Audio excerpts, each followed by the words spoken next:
Bonjour à tous et bienvenue pour la revue d'actualité de l'OCIR. Donc avec Jérémy et Christophe s'excuse, il n'est pas disponible cet après-midi. Bonjour. Alors nous allons commencer comme traditionnellement par les vulnérabilités et en particulier les vulnérabilités Microsoft. Donc bulletin du mois de mai assez chargé avec en particulier trois vulnérabilités exploitées dans la nature. La première, une évaluation locale de privilèges qui a été exploitée par des malwares, tout simplement après exécution de code pour prendre le contrôle total de la cible. Un contournement de Secure Boot, c'est assez rare, qui est utilisé par le malware Black Lotus, on avait déjà parlé lors de la réunion de mai, donc qui utilisait une autre CVE pour contourner tout simplement Secure Boot. Et là, en gros, c'est une vulnérabilité qui permet en fait de exécuter du code auto-signé directement dans l'UEFI.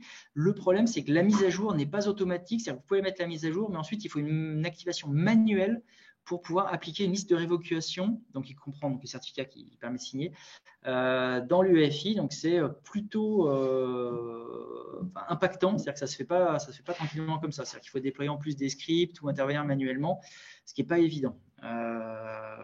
Et la troisième vulnérabilité, c'est une vulnérabilité sur les objets OLE dans les fichiers RTF qui permet à l'ouverture d'un fichier RTF d'exécuter du code et donc de prendre partiellement le contrôle de la cible. Puis après, je passe plein de vulnérabilités critiques, beaucoup d'exécution de code. Donc dans Outlook, dans Sysmon, lors la visualisation de vidéos AV1, format de compression, SharePoint, Bluetooth, ça c'est assez impressionnant, exécution de code à distance, donc vous avez un ordinateur sous Windows qui a le Bluetooth activé, vous passez à côté, vous pouvez exécuter du code. C'est sur quel chipset ou c'est sur... C'est les drivers, enfin les pilotes Bluetooth Windows, donc c'est pour ça que c'est plutôt embêtant. Après, concernant le support de Microsoft, pas de nouvelles particulières, si ce n'est que la version Home Pro de Windows 10 21H2 arrive en fin de support dans un mois, je crois. C'est ça. Alors, vulnérabilité exploitée dans la nature. Chrome, encore une vulnérabilité exploitée dans la nature par des attaquants. Il y en a eu deux précédemment, et là, c'est une vulnérabilité, encore une confusion de type dans le moteur V8. Et ça a été découvert parce qu'en fait, lorsque vous avez des plantages ou des problèmes dans Google, vous avez un certain nombre de télémétries qui remontent chez Google. Ensuite, ils les analysent et à partir de là, parfois, ils sont capables de détecter qu'il y a eu des exploitations de vulnérabilité et ça leur permet ensuite d'investiguer, de comprendre qu'il y a une vulnérabilité dans la nature qui est exploitée. Vulnérabilité dans Golang, ça on l'a mis parce que c'est assez rigolo, il n'y en a pas tous les jours. Bon, c'est pas des vulnérabilités, c'est un peu particulier, c'est-à-dire que les conditions d'exploitation sont pas non plus triviales, mais bon, voilà, c'est rigolo de voir cette mise à jour. Qui passe?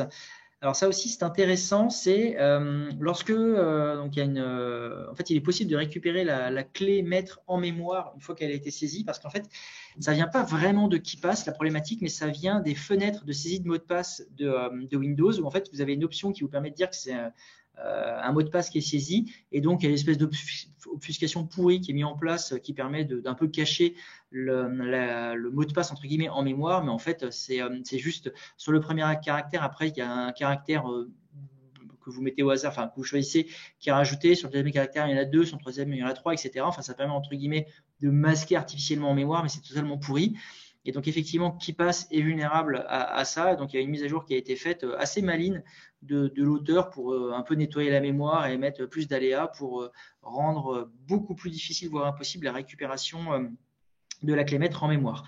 Après, pour pouvoir être capable de récupérer la clé maître en mémoire, ça veut dire que vous avez soit accès directement à la mémoire, soit accès à un dump mémoire, soit, si c'est une VM, à la mémoire de la VM. Enfin, en gros, si vous pouvez récupérer la clé maître en mémoire, c'est-à-dire que déjà, en gros, la machine est compromise, quoi. Donc, vous avez un POC et le correctif. Ça, c'est pas mal. C'est une vulnérabilité sur N8N, qui est une solution qui permet de faire de l'orchestration de plein d'outils différents utilisés dans certains soirs. Et Synactive a trouvé plusieurs vulnérabilités très intéressantes là-dessus. Donc, je vous laisse lire le papier, mais l'article de Synactive est vraiment bien. Une vulnérabilité également dans WebLogic qui utilise les JNDI. Alors, ça parlera à tous ceux qui ont subi Log4j. En gros, c'est des chemins Java qui permettent en fait de faire des appels à plein de choses, et en particulier LDAP. Et là, en fait, on peut faire un appel qui, au final, fera un appel externe à un site web dont vous avez la maîtrise et qui permet de renvoyer une classe malveillante et donc d'exécuter du code sur la cible. Oui. Jérémy? Oui, donc Report Lab, donc c'est une bibliothèque Python qui permet de générer des fichiers PDF à partir d'une entrée HTML. Donc il y a une vulnérabilité qui est sortie dessus en fait qui permet de bypasser les restrictions de la sandbox au moment de la génération, enfin au moment de l'interprétation de l'HTML. Et en fait, ça vient enfin, de manque de vérification du côté de la fonction qui est utilisée, donc RL safe eval. Et donc, ça permet, lorsque l'attaquant injecte du code dans l'HTML, de l'exécuter au moment de sa génération. Et donc, il y a un POC qui est disponible aussi sur GitHub. Donc, ensuite, une faille critique sur GitLab, donc, qui a été notée avec un score CVSS de 10 et qui permet en fait d'exploiter un pass transversal qui permet tout simplement à un utilisateur non authentifié d'accéder à du contenu sur le serveur et potentiellement accéder à des fichiers sensibles.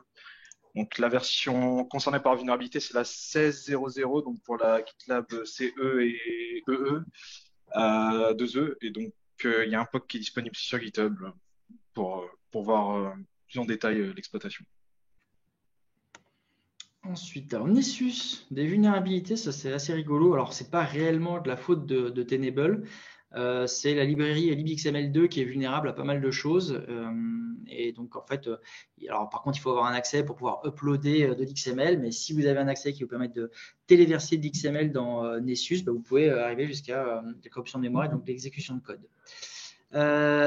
Zyxel, qui doit faire un concours avec Fortinet, je pense. Donc, multiples vulnérabilités, en particulier des injections de commandes directement avant authentification, c'est toujours mieux sur la partie VPN. Donc, en gros, vous prenez le contrôle du firewall. Et alors, la deuxième est quand même assez drôle, l'exécution de code et qui permet en fait de lire les fichiers, en fait, de prédire les mots de passe du compte superviseur. C'est-à-dire qu'en fait, vous avez accès à un fichier et vous pouvez récupérer d'une certaine manière le mot de passe du compte admin superviseur. Alors ça, je pense que tout le monde l'attendait. Donc Fortinet qui là, fait aussi un concours avec Zyxel sur le nombre de vulnérabilités critiques par an. Donc ça, c'est une vulnérabilité qui a été annoncée par un simple tweet dimanche en début d'après-midi, je crois vers midi 13h. En gros, il y a une exécution de code avant authentification sur le VPN Fortinet. Alors uniquement sur le VPN, s'il est activé. S'il n'est pas activé, normalement, il n'y a pas de problème. C'est au niveau de l'authentification. En gros, il y a un payload qu'on peut envoyer et il y a une mauvaise gestion de la taille, la longueur du payload, et ce qui fait qu'il y a un dépassement et ça peut arriver à une exécution de code. Donc, ça a été trouvé par Charles Foll lors d'un pentest, je crois, une red team. Le problème, c'est que il n'y avait pas de communication jusqu'à tout à l'heure de la part de l'éditeur. Il y a eu beaucoup d'articles qui ont été rédigés suite au tweet de Charles. Et en particulier, les articles citaient, alors j'ai entendu parler, une entreprise unipersonnelle française qui s'appelle Olympe Cyberdéfense, qui a une offre qui s'appelle Talos, qui n'a rien à voir avec Cisco Talos, et qui référençait entre guillemets la vulnérabilité suite au tweet de Charles. Donc pas mal de correctifs dans toutes les versions supportées, et sauf que jusqu'à il y a quelques heures, il n'y avait encore rien sur le product CIRT de Fortinet, il n'y avait rien sur les release notes de Fortinet, rien sur le MITRE. D'ailleurs, je crois qu'il n'y a toujours rien. La CVE est toujours en réserve, mais même pas attribuée à Fortinet. C'est un peu gênant parce que, en fait, beaucoup d'entreprises qui ont du Fortinet se posaient la question de savoir si la vulnérabilité était vraie ou pas. Mais bon, vu la personne à l'origine du tweet, elle est plutôt fiable, donc il n'y a pas vraiment de doute. Mais le problème, c'est que Fortinet n'a pas communiqué sur oui, c'est vulnérable, dans quelles conditions, la vulnérabilité est bien corrigée avec les correctifs qui ont été publiés il y a quelques jours. Donc, ce n'est pas forcément une bonne démarche de la part de Fortinet de vraiment avoir, de ne pas communiquer là-dessus. Donc, ils ont juste communiqué donc il y a quelques heures avec vous avez le lien là sur le côté, mais voilà, c'est pas satisfaisant, surtout quand on doit maintenir son parc. Question, Eric. Il y a eu des mises à jour de Fortinet avant. Les mises à jour ont été publiées il y a quelques jours, sauf que ce qui serait bien, c'est de savoir si tu dois les appliquer ou pas. Le problème, c'est qu'il y a juste des mises à jour, et donc quand tu es un bon mainteneur de parc, tu regardes s'il y a des vulnérabilités critiques, si tu es impacté, si tu dois les appliquer ou pas. Là, zéro info. Donc personne ne les applique puisqu'il n'y a pas d'informations sur des vulnérabilités potentielles. Et a priori, je pense que c'est plutôt un loupé effectivement que une volonté de mal faire. Et ils se sont coordonnés a priori avec l'Exfo sur Parce que Nexphone a publié les infos après que… Bien sûr, il y a eu un embargo classique, donc ça c'est normal. Je pense qu'ils avaient l'autorisation de l'éditeur, mais ce qui n'est pas normal, c'est qu'au moment de la publication des correctifs, l'éditeur n'ait pas indiqué dans le correctif qu'il y avait une vulnérabilité juste critique, et donc que ces correctifs devaient être appliqués le plus rapidement possible. Ensuite, Jérémy, c'est toi celle-là? Ouais, c'est ça. Donc une faille qui était découverte sur Cisco Secure Client ou AnyConnect. Donc une application qui permet de se connecter en VPN au réseau de son entreprise. Et donc en fait une vulnérabilité qui permet d'obtenir les droits système donc sans avoir besoin de quelconque interaction de la part de l'utilisateur. Donc en fait c'est une vulnérabilité à cause à cause d'autorisation incorrecte au moment de la création d'un répertoire temporaire, au moment du process de mise à jour. Bref, donc, à cause de ce problème de permission, enfin l'attaquant peut exécuter du code sur le système avec des privilèges système. Et donc, c'est les versions de Security Mobility avant la 4.10 MRS7 et Secure Client avant la 5.0 MR2. Et donc, des mises à jour correctives sont disponibles. Alors, chez Apple, vous étiez habitué à mettre à jour vos MacBooks, vos iPhones. On l'avait vu aussi dans la revue de l'actualité de l'OCIR, vos câbles Apple, parce qu'en fait, dans les câbles, il y a des petits composants qu'il fallait mettre à jour. Et là aussi, il faut mettre à jour vos écouteurs, parce qu'en fait, il y a une vulnérabilité qui permet en fait de faire du spoofing ou l'usurpation d'identité lors de l'appairage. Et potentiellement, alors je ne sais pas exactement jusqu'où va la vulnérabilité, mais potentiellement, ce genre de vulnérabilité peut être utilisé pour voler des écouteurs ou je ne sais pas comment ça s'appelle, les gros casques Apple, là, les AirPods, les voler, puis ensuite les appairer avec votre téléphone ou avec quelqu'un d'autre, et ensuite les revendre. Sachant que ces gros casques sont sans fil, ça vaut je crois 500 balles, 3 ou 400, 500 balles, ce qui est quand même conséquent. Il y a plein de gens dans le métro qui ont ça sur la tête. Ça, un vol à l'arraché, ça arrive vite, et grâce à ce genre de vulnérabilité, potentiellement, on pourrait voler le casque et puis ensuite le revendre ou l'appairer avec son propre iPhone. Donc, si vous avez ces écouteurs-là, mettez à jour.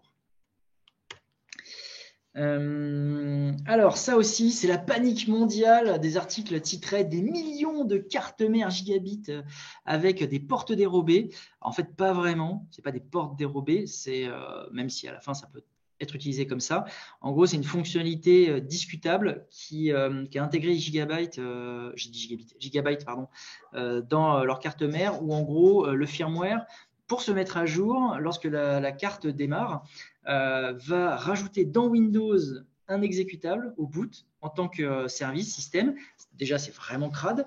Et ensuite, le service va aller télécharger la mise à jour sans vérifier. Alors, s'il le fait en HTTP, c'est pourri. Et s'il le fait en HTTPS, il ne vérifie même pas le certificat du site sur lequel il va le télécharger. Il n'y a bien sûr pas de signature du firmware avant de le mettre à jour. Et ensuite, il met à jour le firmware. Ce qui veut dire que c'est ultra simple d'utiliser ça pour fournir son propre firmware. On télécharge le firmware, on le backdoor et on le fournit à ce service pour ensuite mettre à jour UEFI avec un firmware backdooré. Mais alors le coût du firmware, de l'UEFI qui va rajouter un exécutable dans Windows, c'est vraiment, vraiment dégueulasse. Sachant qu'en plus, si on a un autre système, ça marche juste pas. Si on a un Linux ou autre. Ensuite, piratage. Alors, ça aussi, ça a été beau, ça. Barracuda qui a fait une annonce en catastrophe la semaine dernière en indiquant qu'il fallait, pour faire simple, brûler toutes les appliances de sécurité mail, enfin les passerelles mail ESG de Barracuda, parce qu'apparemment, depuis octobre dernier, des attaquants ont utilisé une vulnérabilité 0D qui permettait d'injecter une commande à distance et donc de prendre le contrôle de ces passerelles. Ils ont eu des logs suspicieuses le 18 mai. Le même jour, ils ont fait appel à Mendiant qui très rapidement a identifié que c'était vraiment une exploitation d'une vulnérabilité inconnue. Le 19, ils ont donc identifié la compromission et ont très rapidement fourni un correctif et ont surtout communiqué à tout le monde en disant attention, en gros, vos passerelles mail, il faut les débrancher. Alors dans l'article, c'est intéressant parce qu'en fait, le code d'exploitation, le code plutôt malveillant qui est installé, est basé sur un vieil outil public qui date des années 2000-2001 qui s'appelle CDOR. Que vous trouvez sur, je crois qu'il est encore sur, non pas Stack Overflow, il est sur Packetstorm, vous avez le code source, il a un truc qui a 20 ans. Donc voilà. Et par contre, chose potentiellement intéressante, si c'est avéré, Barracuda pourrait remplacer gratuitement les boîtiers infectés.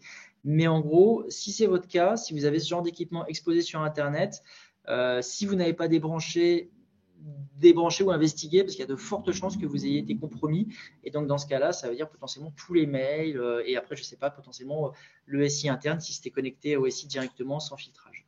Pourquoi tu dis ça? Il y avait un verre qui était diffusé? Non, un malware qui était déposé qui permettait de prendre le contrôle de l'appliance et ensuite, on ne sait pas ce que les gens ont fait. Ouais, mais pour que ce soit diffusé largement. Tu scannes. Enfin, aujourd'hui, tu fais un coup de Shodan, tu regardes qui a des passerelles mail Barracuda. Ça ne prend pas trop longtemps et tu es capable ensuite de. Surtout qu'en plus, le portail d'administration des ESG, portail web, accessible depuis Internet, est très caractéristique. Donc, tu peux avoir des. C'est vrai que j'aurais dû le mettre parce que nous, on l'a fait chez nous. On est capable de repérer tous les portails, tous les Barracuda qui sont exposés sur Internet. Et donc, après, quand tu as un code d'exploitation, c'est juste une liste de cibles. Donc ensuite, on a une injection SQL au niveau de Movie Transfer. Donc c'est une application qui permet de partager ces données de manière sécurisée. Et donc en fait, l'injection SQL, elle permet à l'attaquant d'exécuter du code distant directement sur le serveur. Donc toutes les branches d'application sont vulnérables, mais toutes ont un patch disponible, ce qui est plutôt rassurant. Et ce qui est assez drôle, c'est qu'il y a le groupe de ransomware Clop, donc un groupe russe qui s'est vanté en fait de l'exploiter activement depuis pas mal d'années. Et du coup, il y a l'entreprise américaine Kroll qui a mené son enquête et qui a justement confirmé que le groupe l'exploitait depuis 2021 et que continuait de l'exploiter. Donc, suite à ça, il y a l'éditeur de la solution qui a décidé de faire un audit de sécurité sur son application. Et en fait, il y a d'autres vulnérabilités, donc il y a aussi de type injection SQL qui ont été trouvées. Donc, ce qui a fait l'objet d'autres CVE encore. Donc ensuite, Kaspersky victime, non, c'est un autre.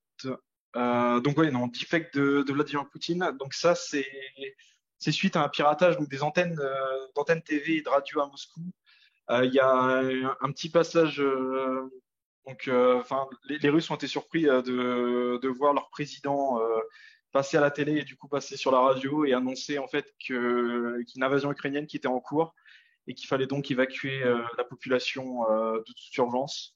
Et en fait, c'était tout simplement un deepfake qui a été propagé sur les supports, sur les médias. Tu sais si ça a eu des effets réels?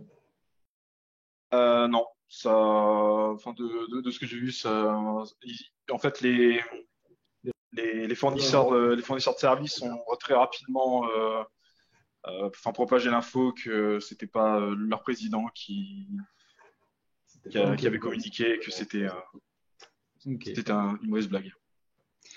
Bon, on continue sur le même conflit avec le piratage du réseau télécom russe Infotel qui gère en particulier tout ce qui est communication interbancaire avec une très grosse panne de plus de 36 heures et je ne sais pas si c'est revenu.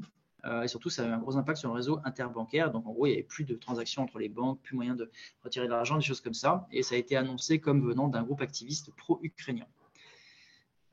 J'ai fait une faute dans ma phrase. Oh, oui, on les fait vite, les slides, c'est pour ça qu'il y a des fautes d'orthographe. Tu ne te trompes pas dans les liens. Attends. Le lien avec les câbles. Attends, hop, voilà, c'est corrigé. Ensuite, ça.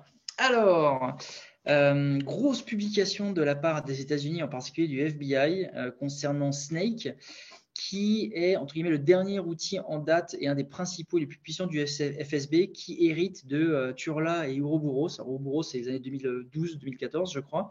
Et en gros, c'est la collection d'outils du FSB qui évoluerait depuis 20 ans et qui serait l'une des plus avancées. Et donc, le FBI a publié un papier dessus avec une opération nommée Medusa qui visait à désinfecter, entre guillemets, les cibles infectées en réussissant à avoir une communication directe avec le command control et ensuite envoyer une commande de désactivation sur toutes les victimes. Ce qui est intéressant, c'est que le rapport, il est vraiment exemplaire. Il y a des détails de dingue. Vous avez, j'ai mis toutes les TTP, les identifiants en mitre-attaque de chaque niveau d'attaque. Vous avez des règles Yara, des règles Suricata pour faire mettre dans votre IPS Suricata.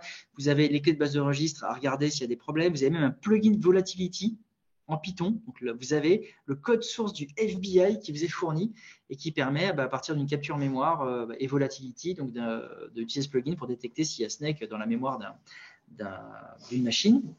Ce qui est intéressant, c'est qu'on se pose la question de pourquoi est-ce qu'il y a eu cette publication.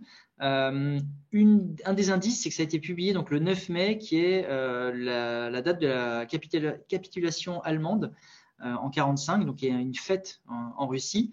Donc en gros, c'est peut-être pour emmerder les Russes, ce jour-là en particulier, mais aussi ça peut être un moyen d'envoyer un message en russe en leur disant « Attention, ça fait 20 ans qu'on vous voit, ça fait 20 ans qu'on sait ce que vous faites, et potentiellement, quelle est la confiance que vous pouvez donner vis-à-vis des informations que vous avez récoltées grâce à cet outil ?» Je pense que dans les faits, je doute que ça fasse 20 ans que le FBI ait connaissance de toutes les OP russes à partir de cet outil, mais par contre, ça veut dire que les Russes, toutes les infos qu'ils ont récupérées depuis 20 ans grâce à cet outil, doivent vraiment vérifier doublement parce que, entre guillemets, ils sont plus sûrs à 100% de ce qu'ils ont récupéré. Oui, une remarque ? Ouais, j'ai pas d'infos particulières, mais il y a aussi une notion de fenêtre de tir, puisqu'on parle de démantèlement. Et c'est aussi pour emmerder les Russes pendant le conflit avec l'Ukraine. Il devait aussi y avoir une opportunité technique. Sûrement, oui. Pour attaquer à ce moment-là le CSC, etc. Et puis comme l'outil était forcément utilisé aussi contre les Ukrainiens, ça casse un des outils du FSB. C'est aussi une hypothèse. Surtout avec toutes les règles qu'ils ont fournies, ça permet vraiment de tout détecter. Là, il va y avoir un gros boulot d'ingénierie côté FSB pour reconstruire un outil de nouveau indétectable. Comment ? Tu dis FSB, mais c'est russe. A priori, ça a l'air vraiment attribué au FSB et à une équipe en particulier, à PT-29, je crois, de mémoire. Et alors, donc, ce qui est rigolo, c'est qu'en même temps, il y a eu une réponse russe qui est, alors on en parle sur le slide d'après, mais je la refais, c'est qu'en gros, Kaspersky a été victime, a priori, d'une attaque qu'ils ont appelée triangulation, qui visait en particulier tous les iPhones. Et il y a eu un communiqué du FSB qui disait oui, cette attaque-là, ce sont les Américains. Voilà. Bon. Et ce qui est marrant, c'est que sur cette attaque-là, Kaspersky a utilisé l'outil MVT, qui est un outil d'analyse de sauvegarde, enfin des sauvegardes des iPhones que Amnesty International a utilisé pour enquêter et détecter le malware Pegasus de NSE Group, par exemple. Donc c'est rigolo que Kaspersky en vient à utiliser cet outil-là. Ouais, mais ils ont aidé à le développer. Ils ont aidé à le développer ? Vraisemblablement. Ok, d'accord. Intéressant. Et donc, ça utilise, comme souvent, e-message pour se propager. Recommandation, désactiver e-message sur vos iPhones parce qu'en fait, c'est un des principaux vecteurs d'attaque de ce type de malware, enfin, d'opération en général. Tiens, tant qu'on était sur les malwares de ce type-là, Predator, donc ça, celui-là, il est franco-israélien, donc de l'entreprise Intelexa, a été analysé précédemment par Citizen Lab, puis par Google, mais il n'y avait pas d'informations plus détaillées que ça. Et là, il y a un rapport de Talos qui est sorti, qui est assez détaillé, qui explique que l'outil est surtout ciblé pour Android et pas iPhone, enfin iOS plutôt, et contient des exploits pour 5 vulnérabilités, mais alors qui datent de 2021. Ce qui est assez dingue, mais finalement l'écosystème Android c'est tellement le bordel, il s'est tellement pas mis à jour qu'on peut comprendre qu'effectivement des vulnérabilités qui ont 2 ans fonctionnent encore. Donc l'article du Monde Informatique liste également là, des pays apparemment auxquels aurait été vendu cet outil d'Intelexa. Et Intelexa, on en a parlé il y a plusieurs fois dans la revue d'actualité de l'OCIR par rapport à leur déboire juridique. Alors ça aussi, grosse affaire, on en avait parlé il y a quelques mois à l'OCIR, on avait titré par, en gros, elle se fait arrêter sous stup avec un IMSI catcher dans le coffre, où en gros, il y a une nana qui s'est fait arrêter, qui circulait dans Paris, qui effectivement était un comportement un peu étrange, donc les policiers ont confirmé qu'elle était sous stup, et par contre, ils ont vu à l'arrière, sur la plage arrière, des antennes bizarres, ils ont ouvert le coffre, ils ont vu un IMSI catcher, sauf que comme ils n'étaient pas formés, ils pensaient que c'était une bombe, parce qu'il y avait un écran avec comment ? Ça ressemblait à un minuteur. Ouais, ça ressemblait à un minuteur. Donc, ils ont préféré faire sauter l'IMSI catcher, c'est dommage. Donc, en fait, ça a été confirmé par les photos, c'est un vieil IMSI catcher, mais qui fonctionne. Et ce qui se passe, c'est que cette dame a balancé donc, ses complices. Donc, il y a, je crois, 5 personnes qui ont été arrêtées. Et ce qu'elle faisait, c'est un peu comme du war driving à l'époque. Donc, war driving, c'est qu'on se baladait en voiture dans Paris, par exemple, et puis on captait toutes les antennes Wi-Fi. Donc, on avait toutes les adresses MAC des points d'accès Wi-Fi. Potentiellement, on savait. Tu penses à qui ? C'est pronom déterminé. Oh. C'est du français, monsieur. Putain, mais dès qu'il y a la gendarmerie ici, tout de suite, je t'invite plus loin. Et Google aussi. bah oui, Google Car font ça, tu vois. Et donc là, c'est pareil, mais pas pour collecter, mais plutôt pour envoyer des SMS massifs. Parce qu'en fait, aujourd'hui, si on veut envoyer massivement des SMS pour faire de la fraude au compte sécurité sociale, banque, etc. Ouais, Mélif, mon compte formation. En fait, pour envoyer des SMS massifs, très rapidement, les opérateurs bloquent. Ils ont des espèces de firewall qui permettent de bloquer ça. Et donc ça, c'est une technique assez intéressante dans des zones denses, parce que si tu vas dans le Gers, je ne pense pas que ça serve. Mais dans Paris, la Défense, c'est intéressant de circuler avec ce genre d'équipement parce que ça permet de capter tous les téléphones, puisqu'on se fait passer pour la borne GSM et enfin la BTS. Et donc, on peut envoyer massivement des SMS. Ça utilise une fonctionnalité du protocole SS7, enfin 2G. Donc, on peut envoyer massivement des SMS qui sont reçus par les téléphones avec des messages bidules. Vous avez je sais pas, votre compte je sais pas, bancaire, machin. Appelez-nous à un problème, appelez-nous à tel numéro. Et puis, ça permet aussi de collecter les numéros de téléphone. Et ce qui est intéressant, c'est qu'il y a tout un réseau qui fonctionne. Alors, pas que à partir de ça, mais en lien avec ça, d'arnaqueurs. Et alors, ce n'est pas forcément des étrangers, il y en a beaucoup qui sont en région parisienne, même des lycéens. Donc là, vous avez un article sur un lycéen qui s'est fait qui s'est fait arrêter, pardon. Et il y a plein d'arnaques, essentiellement bancaires, où les gens se font passer pour des conseillers bancaires, appellent en disant voilà, vous avez je sais pas, un débit ou une arnaque en cours, il faut que vous me donniez vos informations bancaires ou valider une transaction bancaire. Il y a Micode qui a fait une vidéo sur le sujet. Alors, ne faites pas ça chez vous, surtout. Parce qu'il a été quand même assez loin. Il a basé en fait tous ses travaux sur les outils de TAD et en particulier sur Stalkfish, donc, que TAD a publié sur GitHub. Et je le redis, ne faites pas ça chez vous, mais c'est quand même intéressant parce qu'il va assez loin. Il va jusqu'à rentrer dans le Telegram des délinquants pour essayer de se faire passer pour un potentiel client, pour essayer de leur demander des prestations, etc. Donc, ne faites pas ça chez vous pour plein de raisons. Déjà parce que vous pouvez vous mettre en risque, parce que vous ne savez pas qui sont ces gens-là. Et surtout, vous pouvez potentiellement déranger les opérations de police en cours parce que pensez pas que les policiers n'ont pas pensé à le faire, enfin, policiers ou gendarmerie. Et vous pourriez en plus vous faire confondre avec les délinquants. Donc, ne faites pas ça chez vous. Comment ? Tu as cité sur ton slide un opérateur là, par un lien.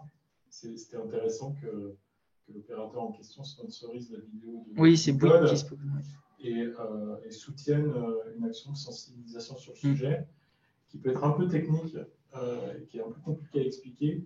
Et je trouve ça pas mal qu'un opérateur s'implique. Parce que face à ça, eux, ils prennent des mesures, mais il faut aussi que les gens soient conscients que ils peuvent être victimes de ce genre de choses. Après, côté opérateur, quand tu as un IC catcher qui se balade dans la rue, qui envoie des SMS, ça avait été utilisé par les Chinois il y a quelques années, où ils avaient fait pareil dans les rues pour envoyer des messages de propagande dans les grandes villes chinoises. On en avait parlé à l'OCIR il y a peut-être, je sais pas, 8 ans, 10 ans, un truc comme ça. Mais côté opérateur, tu peux rien faire contre ça.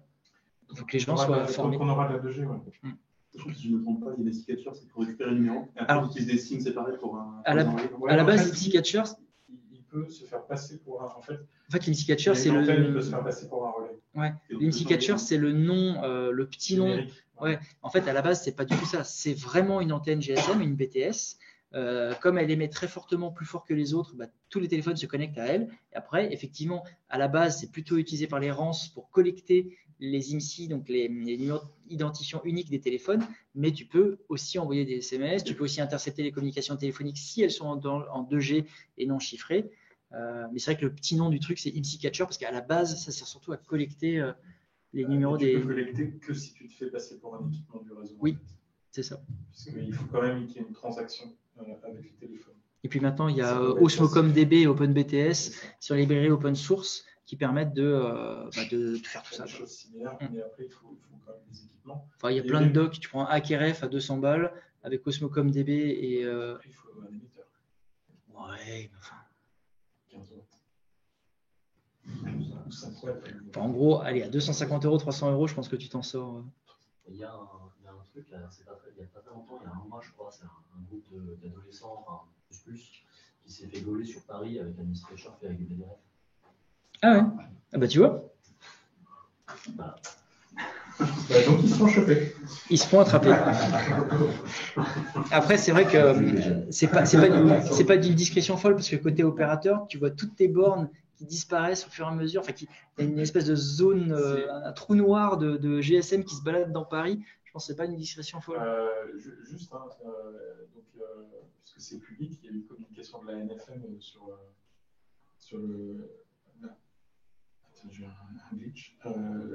L'Agence nationale des fréquences. ANFR, voilà.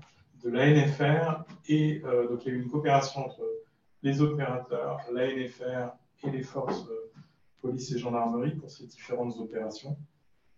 Et en gros, l'ANFR a des bons équipements de mesure. Police et gendarmerie, ils ont à la fois des techniciens et puis des gens capables de faire des opérations de police et des interpellations. Et les opérateurs, ils détectent ça dans leur réseau, ce qui permet de cibler les zones, etc. Donc, c'est des opérations coordonnées qui apportent des résultats. Et effectivement, ça a lieu plutôt sur les grosses métropoles. Mais là, ce qui est fou, c'est que c'est pur hasard. C'est la dame s'est fait contrôler comme ça. Ouais. C'est pour ça que ça a été rendu public. Ouais. Mais sinon, il y avait plusieurs opérations en cours. Sur ces... Oui, ce que dit une personne, Laurent dit ça sur le chat, effectivement, l'INSEE avait été importé de Chine. Ouais, c'est des excuses. Il l'a acheté sur Alibaba. À mon avis, je pense que ces gens, ils n'ont pas le niveau pour construire ces équipements-là. Ils les achètent, ils les utilisent, et voilà, c'est juste des utilisateurs. Et ça, les bonnes boîtes. Hein. Le premier lien, c'est pris, tu vois, le petit catcher. Mais sur ce sujet-là, parce que c'est vrai que c'est une des évolutions depuis 10 ans d'avoir pour un budget limité la possibilité de les fabriquer. Les opérations de police, elles ciblent des organisations criminelles alors ou parce que quelle est leur finalité Là, en l'occurrence, il y a une perturbation des communications. Donc l'opérateur, lui, de toute façon, il voit qu'il a un problème. Il perd de l'argent. Ouais, mais si c'est court, je ne sais pas si on arrivera. Si c'est de courte durée. C'est pas de courte durée parce que la voiture, elle se déplace dans tout Paris, donc tu as vraiment comme une espèce de trou noir. Oui, je connais. Tu as deux choses. Un, l'opérateur, il perd de l'argent. Deux, les données de ses clients sont compromises. C'est-à-dire des communications privées qui passent par l'équipement d'un tiers. Et donc, je sais, c'est une fausse. À l'origine, c'est même des équipements d'interception de la police. Hein. Mais par contre, ce que je m'interroge, c'est le fait.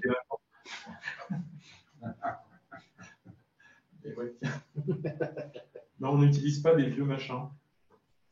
Pardon. La France est mieux équipée que ça quand même, s'il te plaît. Attention, on a de beaux équipements, nous. J'ai pas suivi. Non, Eric faisait la blague en disant qu'ils avaient de meilleurs équipements que ceux qui sont sur la photo là. Ils ont des choses plus modernes. Ah ouais? Non, mais sérieusement sur ces, parce que c'est une des évolutions. Il y a 20 ans, on considérait que GSM, et c'est vrai, était relativement protégé, mais aujourd'hui. Tant qu'il y aura de la 2G, malheureusement, il y en aura pour encore quelques décennies parce qu'il y a beaucoup de systèmes qui fonctionnent sans GSM et qui ne sont pas. Genre les digicodes, là, maintenant, tu n'as plus un câble, ça t'appelle par téléphone, tu as plein de systèmes qui fonctionnent sur GSM et qui les arment, et donc qui n'ont pas besoin de projet 4G, 5G. En fait, il faut changer tous les boîtiers dans tous les dispositifs télépilotés. Les ascenseurs aussi, tu n'as pas des ascenseurs avec des alertes. On en vend toujours des choses. C'est pas qu'on en vend, c'est qu'on en a équipé plein, mais ils ne changent pas. D'accord. Donc il reste, on n'en produit plus des nouveaux. Et ma question, c'était plutôt côté malveillance. C'est quel type d'attaquants qui aujourd'hui font appel à ça? Là, c'est de la petite délinquance organisée, ça. Ça a été publié dans la presse. Hein. C'est d'un côté une espèce de PME qui a trouvé un filon et qui pensait avoir des clients légitimes qui vendaient de la prospection commerciale. Et puis, ils ont aussi vendu leurs services à des gens qui vendaient des messages de phishing. Enquête dira si leur seul client était ceux qui faisaient du phishing. Et puis les autres, ceux qui font du phishing, c'est ceux qu'a vu Micode de l'autre côté, notamment. Donc c'est de la petite délinquance organisée, locale ou régionale. C'est pas nouveau, ils évoluent techniquement. Je pense que les gens qui font cette délinquance ne sont pas techniques. Ceux que tu vois dans les vidéos qui font les appels, etc., ne sont pas techniques. C'est pour ça qu'ils ont besoin d'une petite PME dynamique. Pour gérer tout ça. Allez, encore une bonne blague. On a parlé tout à l'heure. Voyageurs du monde, donc, qui a été piraté par Lockbit. 10 000 passeports ont été publiés. Alors, bon, vous inquiétez pas, ça n'est que 1% de ce qu'avait Voyageurs du monde, donc pas de panique. Et en plus, autre réponse de Voyageurs du monde, oui, mais c'est que des copies de passeports, donc c'est pas grave. Donc, pareil, là, tout à l'heure, je disais, ne faites pas ça chez vous. Ne communiquez jamais comme ça, hein. Je pense que c'est le pire de ce qu'on peut faire en termes de communication. Parce qu'en fait, là, je pense que ça va être une catastrophe en termes d'usurpation d'identité, d'ouverture de faux comptes, prêts, à la conso, et trucs comme ça. Ça va être compliqué pour les gens qui sont dans ces 10 000 passeports. Ça rappelle une des questions qu'on évoquait tout à l'heure, là.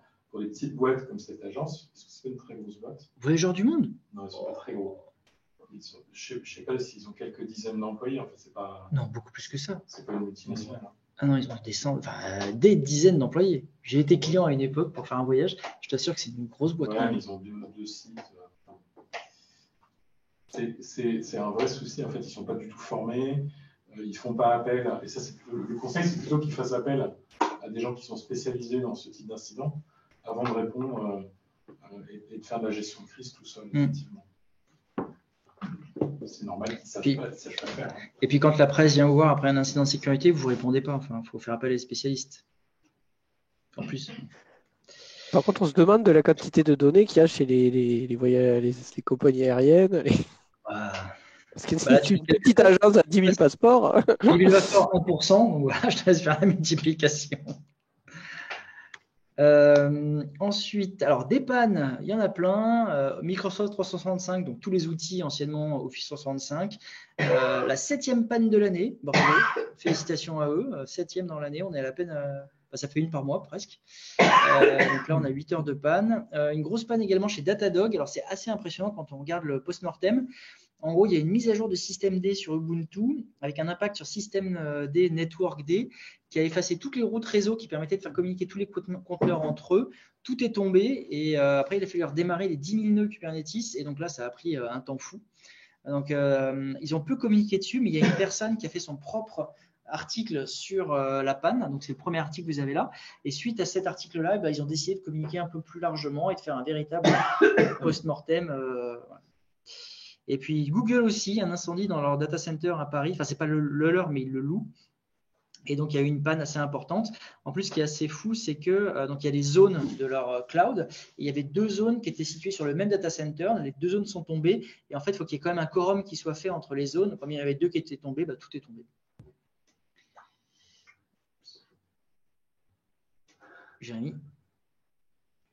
Ouais, du coup, donc là un bug assez sale du côté de SanDisk, donc sur les modèles Extreme et Extreme Pro, donc uniquement sur les 2 et 4 Tera. Donc en fait, il y a plusieurs utilisateurs qui se sont plaints au courant du mois d'avoir perdu soudainement leurs données. Et donc on sait pas exactement, on sait que c'est un problème du côté du firmware, mais on n'a pas plus de détails de leur côté. À part que ça concernerait les modèles qui ont été fabriqués après novembre 2022. Donc, le fabricant, donc SanDisk, a annoncé qu'il y aurait une mise à jour du firmware uniquement pour le modèle de 4 Tera qui serait disponible d'ici les prochaines semaines, sans être trop précis sur la date de déploiement, enfin de mise à disposition, et pas de news pour le modèle de Tera. Mais c'est pas très rassurant pour les futurs acquéreurs de SSD. Oui, parce que là, ça ne donne pas envie d'acheter un SSD SanDisk. Bah, puis ça, je pense que ça fait, enfin, même au-delà du fabricant, je pense que tu perds confiance dans les disques, dans les SSD de façon générale, de manière assez générale. Côté publication, alors il y a la feuille de route du numérique en santé qui a été publiée avec un vrai accent sur la cybersécurité a priori. Et le point le plus important, c'est vraiment le dernier avec enfin pour moi le fait de réinterniser les experts. Donc vraiment a priori des embauches en perspective pour tout simplement garder les compétences en interne. Alors, on va voir ce que ça donnera dans les faits, mais ça a l'air plutôt sur les bonnes voies. Et un slide vide que je passe. Alors le premier outil qui peut être utile, le premier qui est assez intéressant en fait, c'est un outil qui propose une liste de pilotes connus pour être faillibles ou en tout cas pour être utilisés pour tuer d'autres processus. Et donc en fait c'est juste un petit script, je crois que c'est du Python, avec un fichier en JSON qui permet juste de lister, voir si vous avez un de ces pilotes là. Et l'idée c'est grâce à ces pilotes là, vous pouvez directement tuer un processus, par exemple un antivirus, un EDR ou autre chose. Le deuxième, c'est un moteur de recherche pour les CVE, donc c'est pas mal. Si vous avez besoin d'avoir un code d'exploitation pour les CVE, si vous avez besoin de chercher un code d'exploitation pour une CVE, un code public, vous pouvez utiliser ce moteur. Par contre, faites attention parce que vous pouvez tomber sur des codes piégés. Là, j'ai cité 2 exemples. C'est Hmiser sur Twitter qui l'avait publié. C'est les exemples de codes d'exploitation qui sont faux et juste piégés. Donc, faites quand même attention. Ne faites pas n'importe quoi. Regardez ce que vous téléchargez avant de l'exécuter comme ça. Le premier, ça c'est assez dingue, c'est l'API de scan antivirus de Windows. Il y a un moyen ultra simple de la contourner. Si vous créez une DLL localement qui s'appelle amsi.dll, vous faites juste une fonction qui s'appelle amsi scan buffer, vous l'exportez et vous retournez la bonne valeur. Et lorsque vous exécutez un code malveillant dans ce répertoire, c'est cette DLL qui va être appelée et comme vous sortez la bonne valeur, ça marche. Vous contournez l'antivirus. Super. Ensuite, un outil qui permet de retrouver du texte donc sur une image pixelisée. Bon, attention, ça fonctionne uniquement pour les images pixelisées avec un fil de boîte linéaire. Donc là, vous avez un exemple à droite. Et ça fonctionne relativement bien. Je pourrais que vous dire de rester sur vos rectangles noirs et d'éviter de pixeliser vos images si vous savez pas quelle technologie à utiliser exactement. Il y a une autre technique que moi je fais, c'est je sélectionne la zone, je rajoute du bruit en mode gaussien. Donc en fait, même le texte il devient quasiment illisible et après je rajoute la pixelisation. Parce que parfois tu as envie de voir une pixelisation pour montrer que ça a été un peu masqué, sans que ce soit dégueulasse avec un. Tu peux copier-coller une pixelisation d'un autre texte. Oh, c'est compliqué là. Mais d'ailleurs, ce qui est rigolo, c'est on avait parlé à l'OSIR, pareil, il y a très longtemps. Sur Photoshop, il y a un plugin qui existait, qui permettait en fait de faire exactement la même chose, de reconstruire les images pixelisées en tout simplement pixelisant un texte et essayant de trouver quels étaient les caractères correspondants et comparer les résultats. Ça marchait pas mal. Et est-ce que ça marche bien avec toutes les polices de caractère? Est-ce qu'il y a des polices de caractère? Non, forcément, ça dépend de tes polices de caractère. Si tu as une police de caractère qui imite un peu l'écriture humaine, je ne suis pas sûr que ça marcherait aussi bien. Ça marche dans une salle blanche. Non, mais c'était une question pour voir s'il avait testé sur différentes polices. Non, on est resté sur les polices de base du Times, du Calibri. Donc ensuite, c'est un tool assez bien, donc qui permet en fait de contourner tous les paywalls en partie disponibles en ligne. Vous savez, c'est les petits pop-up en arrivant sur certains sites qui vous dit d'accepter, de payer un abonnement ou sinon de devoir forcément accepter les cookies. Donc il y a une plateforme en fait, donc 12ft.io qui vous permet en fait, donc c'est un proxy en fait et il vous permet d'accéder du coup à ces pages sans avoir à accepter les cookies. Ça permet aussi de contourner les magazines ou qui demandent de payer pour avoir accès à leur contenu. C'est ça, exactement. Ouais, c'est un peu limite. Par exemple, pendant un moment, il était plus disponible parce qu'il était, il retournait un code HTTP 451, donc en disant qu'il ne respectait pas les mentions légales. Mais bon, il est rendu accessible. Il était rendu accessible quelques jours après.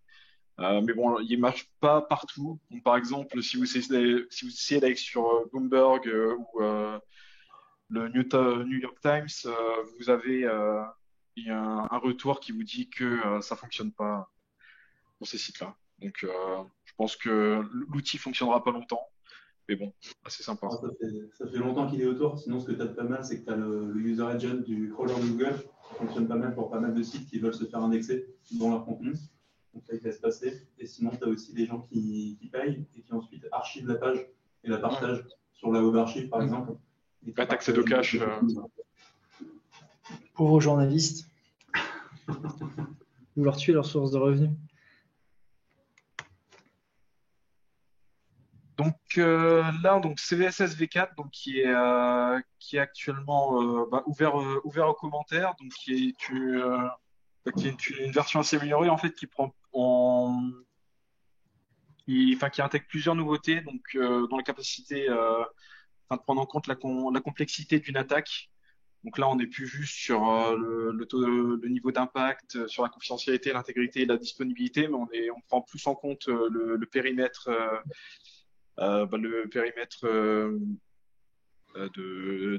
d'exposition, la portée de l'attaque, savoir si l'attaque se réalise en plusieurs étapes ou si c'est une attaque directe. Il y a énormément de choses. Je vous conseille d'aller lire la doc officielle qui vous en parlera bien plus que moi. Bien plus que moi.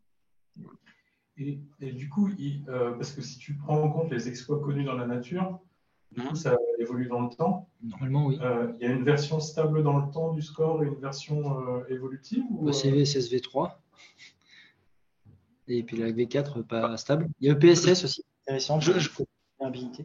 J'aurais dû mettre un exemple, mais ils ont fait du coup la comparaison d'une CVE avec du coup le modèle V4 et le modèle V3, et elle passait d'une note de 9.8 à 7.3, un truc comme ça. Donc bon, ça permet de relativiser sur certaines vulnes critiques actuelles, actuelles ou antérieures. Donc, ce sera intéressant de réévaluer toutes les CVE jusqu'à maintenant avec ce nouvel système de scoring. Et du coup, ça veut dire que tu vas devoir regarder tes vulnes du passé, si tu les as de côté, il faut regarder l'évolution du score. Potentiellement, c'est ça. Une déclaration publique qui est sortie, oui. Ok. Ça, je passe rapidement. Top 10 OWASP API, vous lirez, mais voilà, il est assez intéressant à lire. Il y a quelques remarques qu'on a rajoutées là, mais voilà. Ils ont sorti un draft aussi sur tout ce qui est LLM qui est assez drôle. Ah, je t'ai pas vu ça. Ok, d'accord. Ah ben, on le rajoutera le mois prochain. Merci. Alors, politique, business Sequoia qui a fait une annonce d'une levée de fonds de 35 millions d'euros. Donc, bravo à eux. Alors, ils ont déjà fait une série A il y a quelques temps, il y a 1 an, je crois. Et apparemment, elle a été inclue dans cette annonce-là. Mais en tout cas, bravo. Belle réussite pour Sequoia. Alors, ça, c'est le fait de. On en parle, Eric mais j'ai du mal à comprendre d'ailleurs le texte, mais en gros, le fait de pouvoir aller activer à distance la localisation et le micro de téléphone pour des enquêtes. Alors, je crois que c'est plus de 5 ans, c'est 10 ans, je crois. Non, peut-être changé. Mais en gros, pour des crimes ou des délits vraiment très importants, on peut activer la localisation et le micro du téléphone, du smartphone du suspect. Et la caméra. Alors, c'est pas juste comme ça, hein, c'est par un outil genre Pegasus, machin. J'imagine que c'est de ce genre-là, de cette famille-là. Mais voilà, je contacte Apple et je leur demande de le faire. Ils n'ont pas la capacité de le faire. Juste une explication de contexte.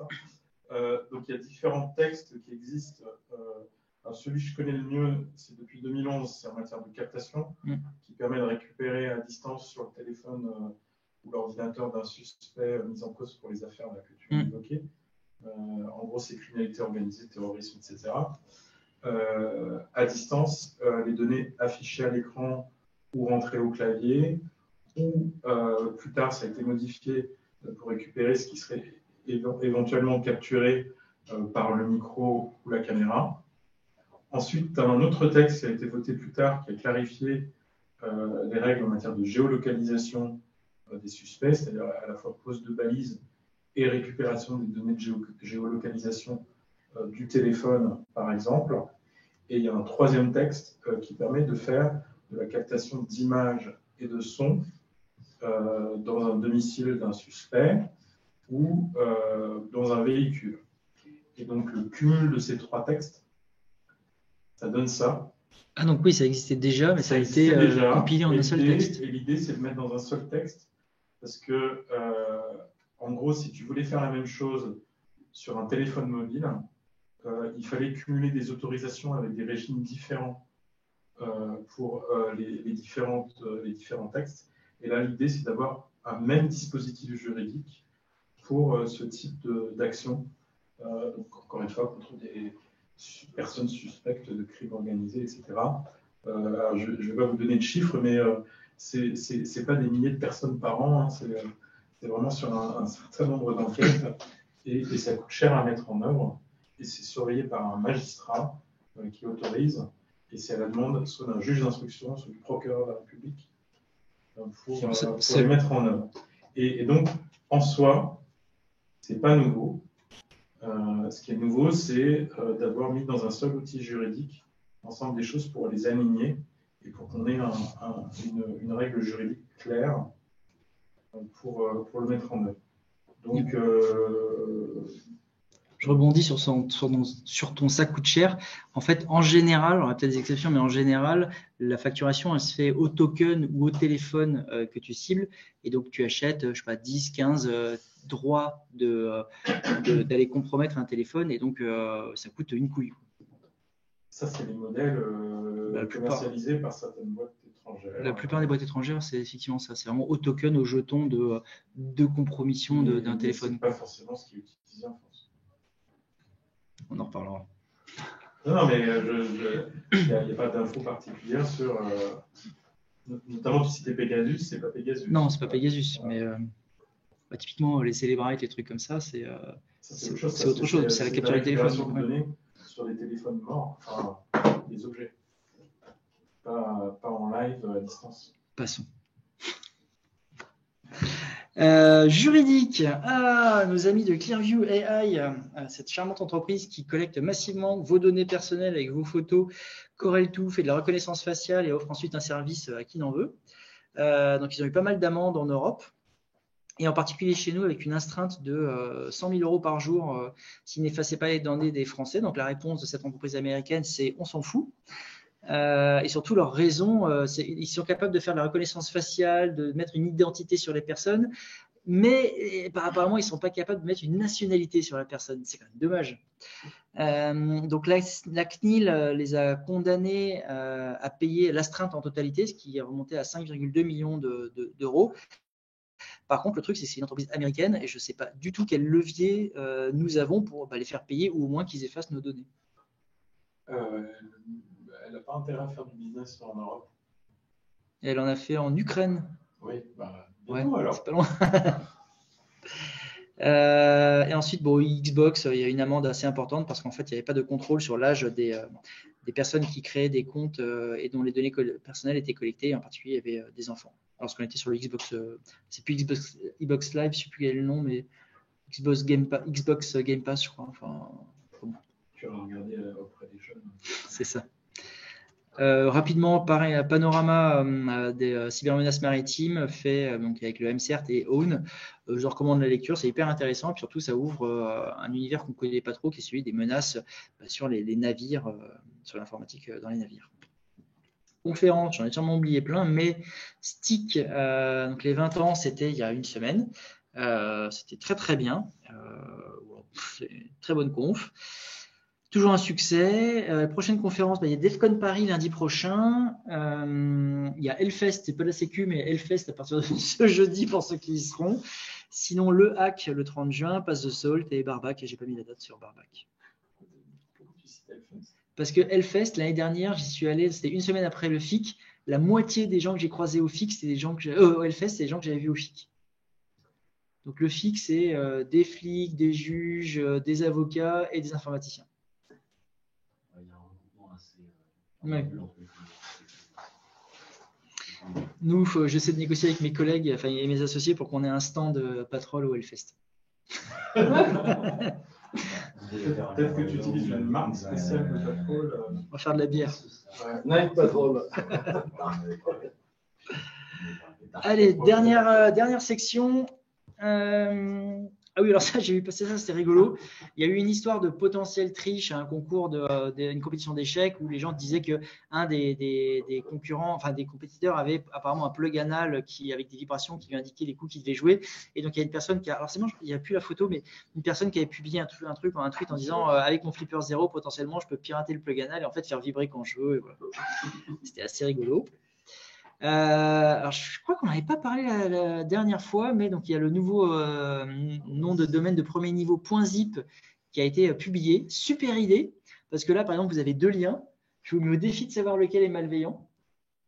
Hein.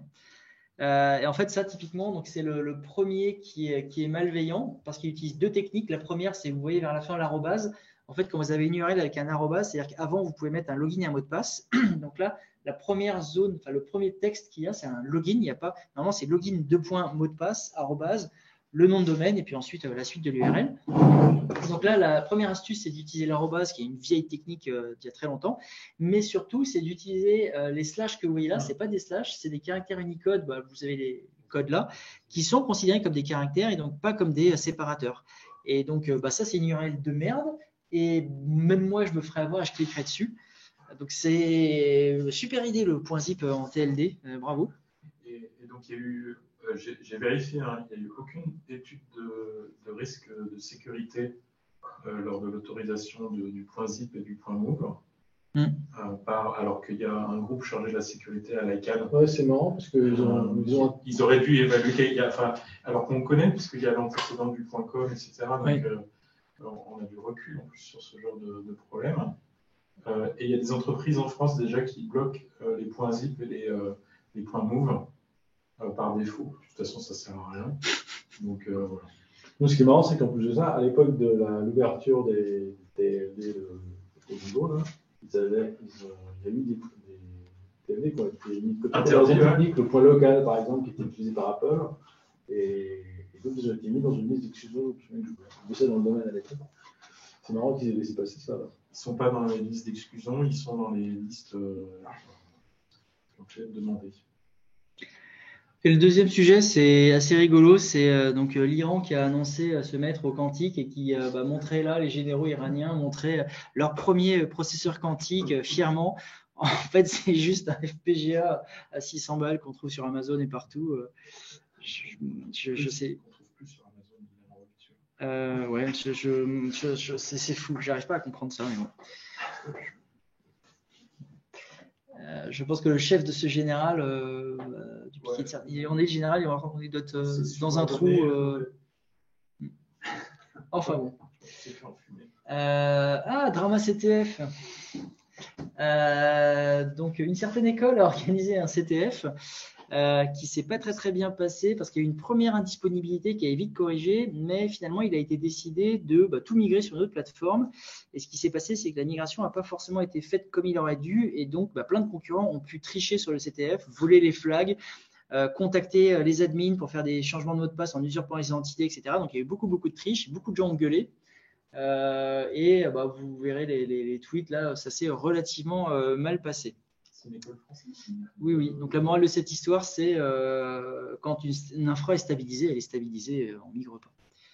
Et après, il y a d'autres sujets, je ne rentrerai pas dans les détails que vous pourrez voir en regardant les tweets. On pourra noter qu'il n'y a pas eu de problème pour la finale. Le deuxième, celui-là aussi troll, bien sûr il n'y a pas de nom, hein, mais donc pendant qu'une certaine personne fait la promo de son livre de récits hallucinés, j'ai préféré employer ce terme-là, pas mal d'articles ont été publiés sur cette personne dénonçant en fait que en gros, tout ce qu'il racontait était majoritairement faux et que surtout qu'il était en ce moment mis en examen pour extorsion en bande organisée. Donc c'est 20 ans de tôle et 150 000 € d'amende parce qu'en fait il a participé au piratage, tu vois de qui on parle, piratage des avocats de l'affaire Charlie Hebdo, donc les journalistes ont été assassinés, et en particulier avec le groupe Everest, et donc a soi-disant été intermédiaire, mais a priori aurait également participé activement au piratage, a priori. Donc voilà, donc, les gens ne sont pas dupes sur. Il est innocent. Hein. Il est tout à fait innocent. Il est présomption d'innocence, mais en tout cas il est mis en examen. Voilà. Et son livre, je sais pas. Je vous recommande les tweets et les articles, en particulier l'article sur Marianne et celui de Gabriel Thierry qui est vraiment très bien. C'est un trade, hein, c'est ça? Ouais. Donc Crimey, c'est une plateforme qui a fait l'objet d'une présentation du coup au STIC cette année. Donc c'est quoi? C'est en fait une application de messagerie sécurisée, donc basée sur Element, donc une solution qui existe et qui est très utilisée. Sauf en fait, cette version a été développée avec énormément de failles de chiffrement. Donc, c'est des failles au niveau cryptographie, pardon. Donc, elle couvre pas mal de domaines. Ça va être chiffrement symétrique, asymétrique, sur de la signature, sur la génération des nombres aléatoires choisis. Et donc, en fait, le but, c'est tout simplement c'est destiné au secteur de l'enseignement et c'est à but totalement éducatif.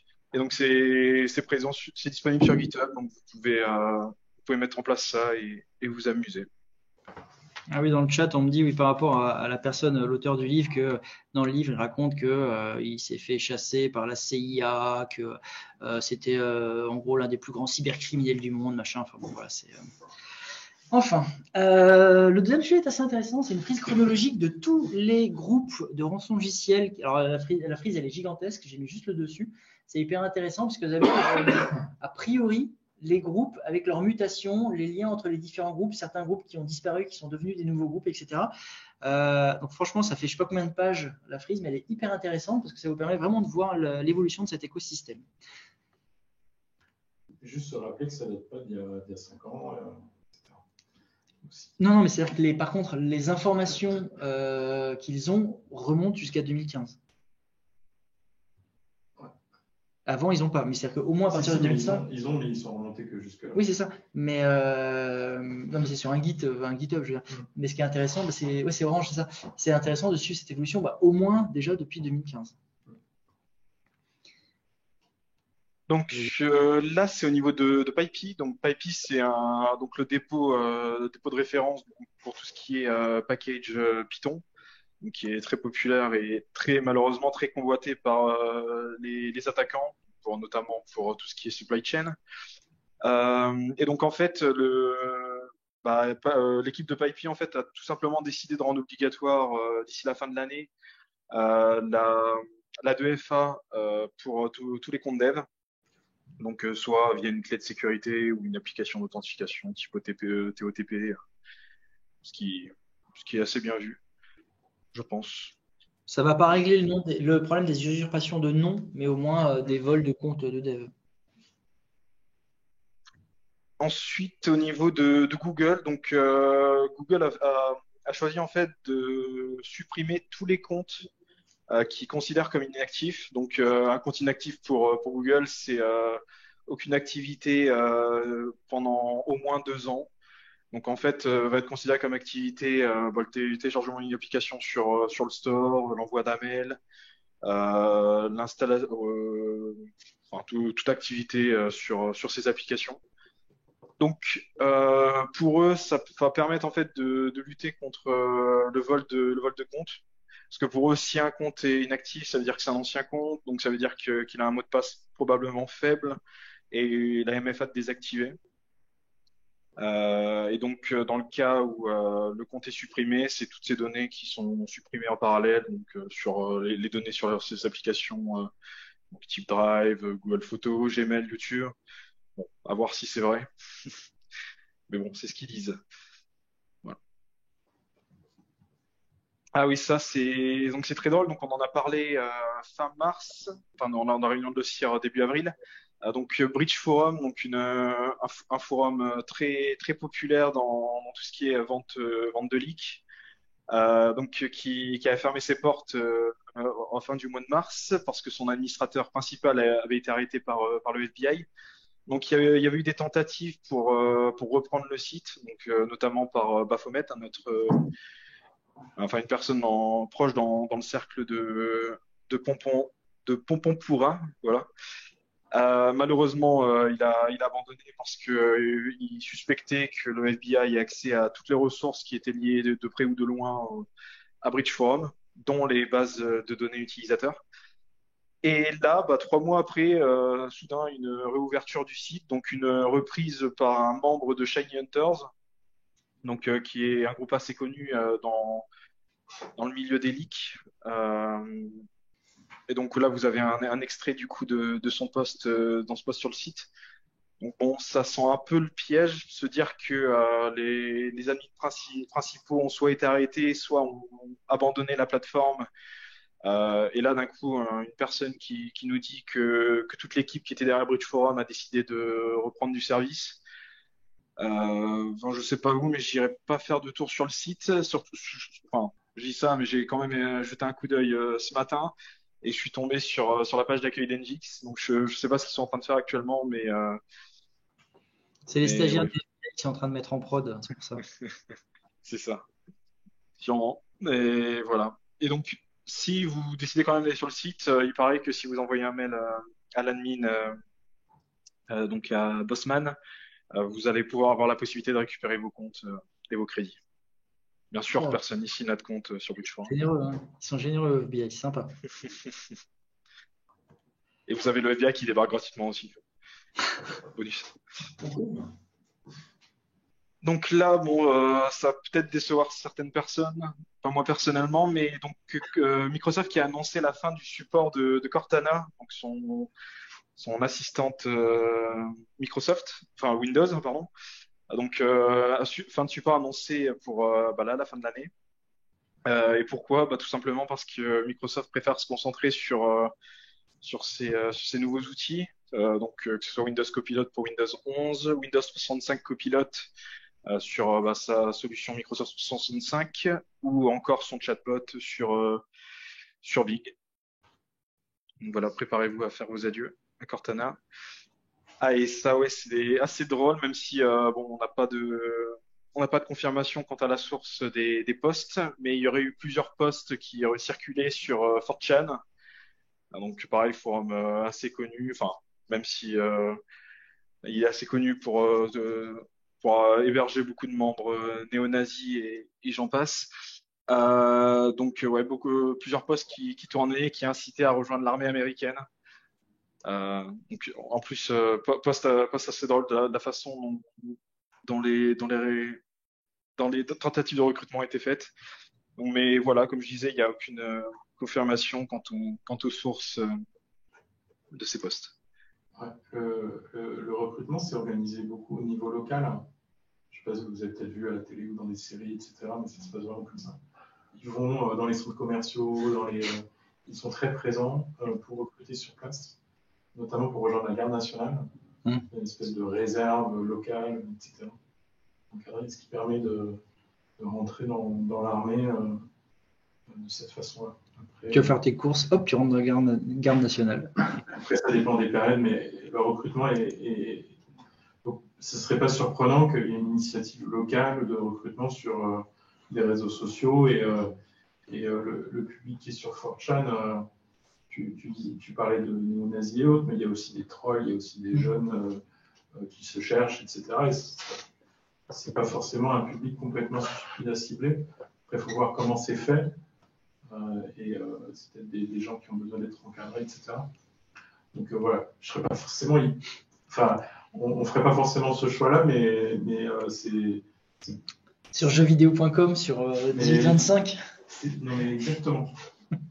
Bon, après, il profite peut-être du buzz de la personne qui avait fait fuiter le mois dernier des documents sensibles du Pentagone sur 4chan et sur Discord. Il profite peut-être de la hype de la plateforme. La com disruptive. Et dernier slide, alors le premier, je commence ce site. Vous voyez ma fenêtre ou pas là? Mais à distance, vous le voyez ou pas? Oui, on voit bien. Voilà, donc je mets par exemple Nicolas Martin @gmail.com. Hop. Je ne comprends pas que ça existe encore. Voilà, donc ça parse tous les leaks qui existent et donc il y a les logins, les mots de passe, compte LinkedIn. Enfin, en gros, c'est tous les leaks récents qui ont été mis dans une base de données et interrogeables sur un site comme ça, simplement. Comment ça peut exister et ne pas être encore compris? Sachant qu'il n'y a pas toujours la source qui apparaît dans les résultats. Parfois il y a la source, parfois il n'y a pas la source. Mais comment pourquoi je comprends pas. Par contre, si vous voulez exfiltrer les résultats, il faut payer. Ouais. Search illicit services. Ah oui, oui. Voilà, searchillicit.services. Et le dernier, c'est, je pense, la meilleure idée du siècle. C'est Forbes qui a fait le classement des 200 entreprises américaines les mieux sécurisées au monde, en cybersécurité, basées sur les notes de Security Scorecard. Donc, merci, tous les cybercriminels remercient Forbes. Comme ça, ils vont pouvoir avoir la liste des 200 nouvelles cibles. Ouais. Donc, en numéro 1, c'est Intel. Et en 4, c'est Palantir. Pareil, c'est débile, mais bon, voilà. J'attends. Donc, maintenant qu'on a la liste, dès qu'il y aura des nouvelles entreprises piratées, on regardera si elles étaient dedans ou pas. Parce que je suis cybercriminel, moi, directement, je suis content parce que j'ai ma liste de cibles. Là. Il y a des Français? J'ai vu beaucoup de... Non, je crois que c'est que les Américains. Il y a peut-être des filiales. Je n'ai pas regardé les 200, mais il y a peut-être des filiales françaises. Les Security Scorecard, etc., c'est quand même beaucoup utilisé par les RSSI pour se positionner par rapport au marché, voir s'ils ont encore des efforts à faire, etc. Je pense qu'il ne faut pas jeter le bébé avec l'eau du bain sur ces outils de notation. Non, le classement est débile. Et après, les outils de notation, la problématique, c'est que, 1, c'est ce qu'ils scannent à la sauvage. 2, le périmètre qui est scanné n'est pas forcément le tien. Donc, les notes, elles sont totalement délirantes. Et après, si tu veux corriger ta note, il faut payer. Et leur business, c'est de vendre les notes aux autres. Donc, le business n'est pas éthique. La manière dont ils font les choses n'est pas éthique et en plus foncièrement fausse. Mais bon. Mais il y a une vraie utilité chez les. Ils ont besoin d'éléments. Désolé, je lance un débat. Ils ont besoin d'éléments objectifs pour évaluer où ils en sont, notamment voir. C'est pas tellement la note globale qui les intéresse. C'est sur tel segment où est-ce que j'en suis dans ma sécurisation. Le cyberscore qui est en train de passer, quand tu regardes les détails de ce que propose le cyberscore, ça a beaucoup plus de sens. Parce qu'il y a un véritable audit, il y a des vérifications internes, externes, c'est sérieux. Alors que là, c'est juste des scripts qui vont vérifier ton TLS. Ouais, ça, c'est des données globales pour communiquer un peu sur le sujet. Voilà. Mais après tu as des obligations de toutes ces boîtes-là de publier de l'info sur leur sécurisation aux États-Unis. Et du coup, c'est à partir de ces données-là qui calculent un score. Tu as aussi ça qui est pris en compte. Donc, normal, c'est logique qu'un tête soit en tête, quoi. Attends, je corrige parce que le dernier slide, j'ai fait une faute. Et puis c'est sur la sécurité de la boîte, c'est pas forcément sur la sécurité des produits. Oui, c'est l'entreprise. Et donc, prochaine réunion le mardi 12 juillet. Ce sera la dernière avant les vacances d'été. Et puis ensuite, on reprendra en septembre.